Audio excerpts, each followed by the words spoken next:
Hi అందరికీ. మీరు ఎప్పుడన్నా సంతను చూసారా? రండి నాతో పాటు మా ఊరి సంతనంతా చూపిస్తాం. మా అమ్మ వాళ్ళు పాణ్యంలో ఉంటారు. నంద్యాల దగ్గర పాణ్యం అనమాట. అక్కడ ప్రతి ఆదివారం ఊర్లో అయితే సంత జరుగుతుంది.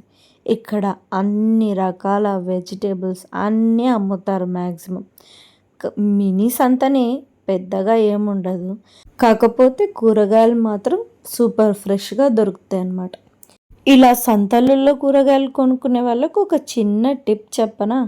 ఎప్పుడైనా కూరగాయలు తీసుకుంటే ఒకటే వెజిటేబుల్ అమ్మే వాళ్ళ దగ్గర విడివిడిగా తీసుకోండి. అన్ని వెజిటేబుల్స్ పెట్టి అమ్మే వాళ్ళ దగ్గర అయితే తీసుకోవద్దండి. వాళ్ళు బయట ఎక్కడి నుంచో అంటే ఫామ్ నుంచి అంటే తోటలో నుంచి తెచ్చినది కాదనమాట.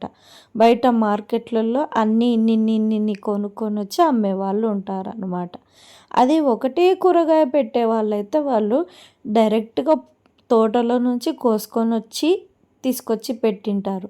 పైగా తూకంలో 1, 2 కాయలు కూడా ఎక్కువ వేస్తారు పోనీలే అని.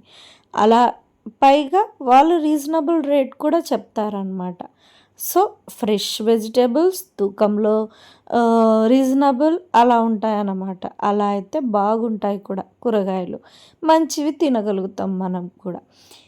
కొన్ని ఊర్లలో సంత అంటే చాలా వెరైటీగా ఉంటాయి. ఇలా కూరగాయలే కాదు, అన్ని రకాల అవసరానికి వస్తువులు, ఇలా ఎద్దుల బండికి సంబంధించిన వస్తువులు, ఇంకా కొన్ని ఊర్లలో అయితే ఎద్దులు, బరగొడ్లు, కోళ్ళు, మేకలు అవి కూడా పెట్టి అమ్ముతారనమాట.